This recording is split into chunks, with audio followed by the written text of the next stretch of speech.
Hello दोस्तों, कैसे हैं आप। ग्लोबल आर्ट एकेडमी में आपका स्वागत है। हमने पिछली क्लास में कला के तत्व के बारे में जाना था। कला के तत्व के बारे में बात करें तो ये 6 होते हैं: रेखा, रूप, रंग, तान, पोत, अंतराल। इसे याद कर लेना है। रेखा, रूप, रंग, तान, पोत, अंतराल। अब ये 6 कला के तत्व हमें किसी भी चित्र के निर्माण में सहायक होंगे। अब हम पढ़ेंगे चित्र संयोजन के सिद्धांत, यानी चित्र के कंपोजिशन के बारे में हम समझेंगे। तो ये भी 6 होते हैं। नंबर 1 सहयोग या एकता, जिसे यूनिटी बोलते हैं। नंबर 2 सामंजस्य, इसे हार्मनी बोलते हैं। नंबर 3 संतुलन या बैलेंस। प्रभाविता, इंफोसिस या डोमिनेंस। नंबर 5 प्रवाह या लय, इसी को रिदम कहते हैं। और नंबर 6 प्रमाण या अनुपात। इसको याद करने के लिए आप देख सकते हो 3S और 3P। 3S मतलब ये सा से शुरू है, ये भी सा से और ये भी सा से, यानी सहयोग, सामंजस्य, संतुलन। 3S याद रखना है, सहयोग, सामंजस्य और संतुलन। 3P से प्रभाविता, प्रवाह और प्रमाण। अब हम इस शब्दावली को समझेंगे कि इसका अर्थ क्या है। सहयोग यानी एकता, कला के तत्वों को एक सूत्र में बांधना ही सहयोग है। और कला के तत्व क्या हैं हम देख चुके हैं: रेखा, रूप, रंग, तान, पोत, अंतराल। यानी कोई भी चित्र को अगर हम बनाते हैं तो उसमें सभी तत्वों को एक सूत्र में बांधना, यानी हमें किस प्रकार की रेखा लेनी है, कैसे रूप का निर्माण करना है, कैसे रंग का प्रयोग करना है, और उसका टोन क्या होगा, और हमारा जो टेक्सचर है वो कैसा होगा, और हमारा स्पेस कितना हम लेंगे। जैसे मान के चलिए, अगर उदाहरण के लिए हम किसी पर्वत का निर्माण कर रहे हैं,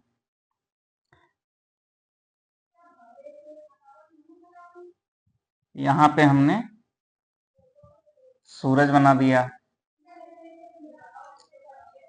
ये नीचे कहीं कोई बस्ती होगी,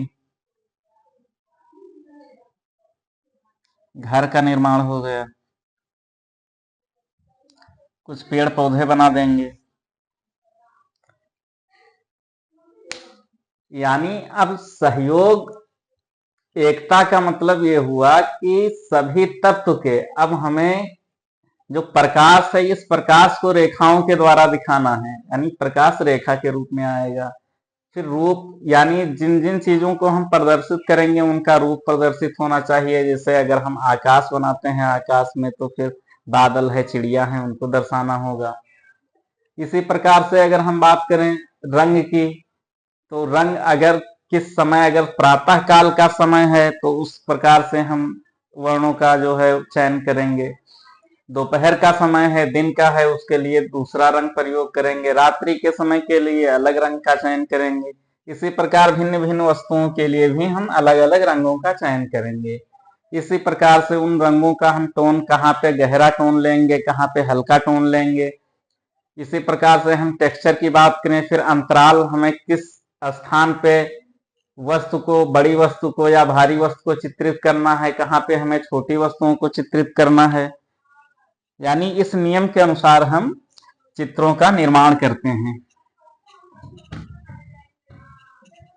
तो आप सहयोग समझ गए होंगे। सहयोग का मतलब कला के तत्वों को एक सूत्र में बांधना। दूसरा हम बात करते हैं सामंजस्य की।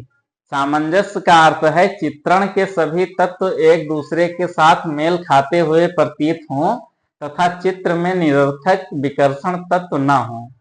यानी किसी भी चित्र का जब हम निर्माण करते हैं तो उसमें ये ध्यान रखें कि जो भी तत्व हम प्रयोग कर रहे हैं वो आपस में मेल खाते हों, यानी अनमेल ना हो। चित्र को देखकर मतलब कोई ऐसा भड़काऊपन ना लगे, या अनुचित ना लगे, या अटपटा ना लगे, और उसमें कोई निरर्थक या और विकर्षण तत्व ना हो, यानी कोई ऐसी चीज ना उसमें अंकित हो जिसे देख के भड़कीला लगे, या ऐसा लगे कि हाँ ये चित्र में ये नहीं होना चाहिए। नंबर तीसरा है संतुलन यानी बैलेंस। चित्रण के सभी तत्व इस प्रकार व्यवस्थित हों कि उनका भार चित्र तल पर समान रूप से विभाजित हो। यानी अगर किसी भी अंतराल पे हम किसी चित्र को अंकित करते हैं तो उस अंतराल का बैलेंस बराबर हो। यानी अगर हम किसी एक कोने में ही पूरा चित्रणकार कर देंगे और इतना स्पेस हमारा खाली रह जाएगा तो असंतुलित हो जाएगा। अगर हम यहाँ ऊपर की तरफ कोई चित्रण कर दे रहे हैं और इतना स्पेस खाली रह जाएगा तो असंतुलित होगा, या ऊपर कर दे रहे हैं नीचे का छोड़ दे रहे हैं तो भी असंतुलित माना जाएगा। यानी किसी भी चित्रण में हम स्पेस के अंदर उसके भार को बैलेंस करेंगे। यानी अगर मान लीजिए इस कोने पे हम कोई बड़ा सा पेड़ बनाते हैं तो हमें यहाँ छोटा या कोई घास का मैदान, फिर छोटे पेड़, घास फूस बनाना पड़ेगा, ऊपर बादलों का चित्रण करना पड़ेगा। यानी चित्र को बैलेंस करने के लिए हमें धरातल का, हमें जो है स्पेस का विशेष ध्यान रखना है कि हमारा जो स्पेस हो वो संतुलित हो। अब संतुलन कई प्रकार से किया जाता है, रेखा के हिसाब से भी किया जाता है, रंग के अनुसार। यानी अगर हम कहीं चटक रंग का प्रयोग करते हैं तो एक छोटे से स्पेस में करेंगे और उसको बैलेंस करने के लिए हम उससे ज्यादा विस्तृत क्षेत्र में हम हल्के रंगों का प्रयोग करेंगे। जैसे मान के चलिए अगर इतने ही जगह में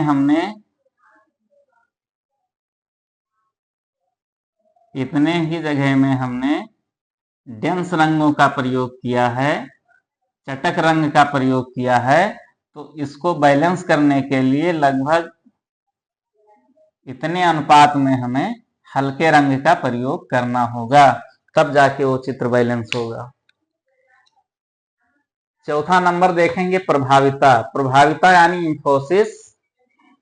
प्रभाविता की बात करें तो प्रभाविता इसके द्वारा दृष्टि संयोजन के सर्वाधिक महत्वपूर्ण तत्व पर सर्वप्रथम दृष्टि पड़ती है, तत्पश्चात अन्य सहायक तत्वों पर क्रमानुसार दृष्टि पड़नी चाहिए। इसका अर्थ क्या हुआ? इसका अर्थ ये है कि अगर हम किसी चित्र को जब बनाते हैं तो उसमें हमें किसी मुख्य चित्र को दिखाना है, उस पे सर्वप्रथम दर्शक की नजर पड़नी चाहिए। उदाहरण के लिए अगर सरस्वती माँ का चित्र बना हुआ है तो हमें सबसे पहले सरस्वती जी के चित्र पर नजर पड़नी चाहिए। उसके बाद में उनके जो सहायक और तत्व हैं जैसे वीणा है या हंस है, कमल है, तो इन सारी चीजों पर बाद में नजर जानी चाहिए। या यूं मान लें कि एक किसी राजा के दरबार को अगर हमें चित्रित करना है तो जो राजा सिंहासन पर बैठा हुआ है तो हमारा चित्रण ऐसा होना चाहिए कि सर्वप्रथम यानी जो दृष्टि है वो सबसे पहले उसके सिंहासन पर यानी राजा को प्रमुखता दी जाए, इसके बाद उनके सहायक, दरबारी, मंत्री सब पे होना चाहिए। तो ये चित्र के संयोजन के सिद्धांत के अंतर्गत आता है। तो प्रभाविता का अर्थ यही हुआ कि जो प्रमुख जो है मुख्य विषय हो हमें पहले उसको दिखाना है, फिर उनके सहायक विषयों को दिखाना है। चित्रकारी करते समय इन सब चीजों का ध्यान रखना चाहिए। अगर हम पांचवा बात करें प्रवाह की, प्रवाह का अर्थ होता है लय यानी कि रिदम। दर्शक की दृष्टि स्वतंत्र और अबाध एवं मधुर विचरण। इस कहने का तात्पर्य है कि अगर कोई चित्र है तो उस पर दर्शक की जो दृष्टि है वो अबाध रूप से यानी बिना रुके हुए मधुरता के साथ विचरण करना चाहिए। ये नहीं कि हाँ इस स्पेस में चित्रणकार हुआ है तो हमारी दृष्टि यहीं तक आए और यहीं इसी चित्र को देखे और उधर ना जाए, यानी बटा नहीं होना चाहिए। अगर यहाँ पे चित्रकार कोई हुआ है तो इसके जो सहायक चित्र हैं तो दर्शक की दृष्टि उस पर भी पड़नी चाहिए। ये नहीं कि हाँ सिर्फ यहीं पर आए और इसके बाद ऐसा लगे कि हाँ इसका विषय दूसरा है। तो ये होता है प्रवाह। प्रवाह के अंतर्गत हम ये भी मान सकते हैं,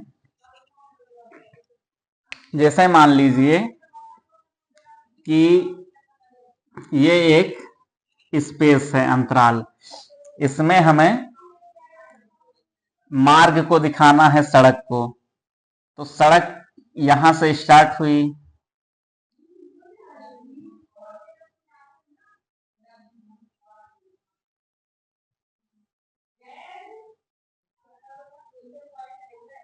इसका अर्थ यह है कि अगर हमारी दृष्टि यहाँ पर पड़ी मुख पर, तो ये धीरे धीरे धीरे धीरे जाकर के एक अंत पे इसको खत्म होना चाहिए। यूं नहीं कि ये रास्ता यहीं से बना और यहीं पे ब्लॉक हो जाए। यानी वो दृष्टि मनुष्य की यहाँ तक जाके खत्म होनी चाहिए। यानी अगर मान लीजिए कि हमने किसी पेड़ की पंक्ति बनाई, तो यहाँ एक कोई बड़ा पेड़ है, तो इसके बाद यहाँ कोई छोटा पेड़ होगा, इसके बाद यहाँ कोई और छोटा पेड़ होगा, फिर इसके बाद यहाँ कोई और छोटा पेड़ होगा, धीरे धीरे तब जाके दर्शक की नजर यहाँ पे खत्म होनी चाहिए, उसका अंत होना चाहिए। आई थिंक समझ में आ रहा होगा। प्रवास से आप समझ गए होंगे कि कोई भी चित्र है तो वो ऐसा बना होना चाहिए कि दर्शक की जो दृष्टि है वो स्वतंत्र रूप से विचरण कर सके। अब आता है नंबर 6, प्रमाण। प्रमाण का अर्थ हुआ अनुपात, यानी उसका नाप। कोई भी चित्र हो उसका अनुपात निश्चित होना चाहिए। बिना अनुपातहीन चित्र का कोई अर्थ नहीं होता है और देखने में भी विरोधाभास लगता है। अनुपात हमें क्या कहता है कि प्रमाण के माध्यम से हम पशु पक्षियों की भिन्नता, यानी जो पक्षी हैं उनको पशुओं की तुलना में छोटा दिखाया जाता है, या पक्षी आसमान में जो उड़ रहे हैं और पशु को जमीन पर दिखाया जाता है। स्त्री पुरुष इनमें भी इनके कद काठी में अनुपात में अंतर होता है। मानव और देवता इनके भी बनावट और क्या कहते हैं अनुपात में अंतर होता है। तो अनुपात या प्रमाण में हम इन सब चीजों का ध्यान रखते हैं कि हम चित्रण किसका कर रहे हैं, उसी के अनुसार हम उनको अनुपात में विभाजित करेंगे। जैसे मान लीजिए कि किसी पुरुष की आकृति हम बना रहे हैं और उसके जो मुख हैं उसके शरीर की तुलना में बड़ा बना दें, तो वो चित्र असंतुलित हो जाएगा, यानी वो अनुपातहीन हो जाएगा। इसी प्रकार से अगर हम कोई राक्षस का और कहते हैं क्या कहते हैं देवता का चित्र बना रहे हैं, तो राक्षस को जो है हम बड़े अनुपात में बनाएंगे, देवता की अपेक्षा थोड़ा डरावना बनाएंगे, उसकी भुजाएं लंबी बनाएंगे, उसका मुखमंडल बड़ा बनाएंगे। तो ये अनुपात पे निर्भर करता है।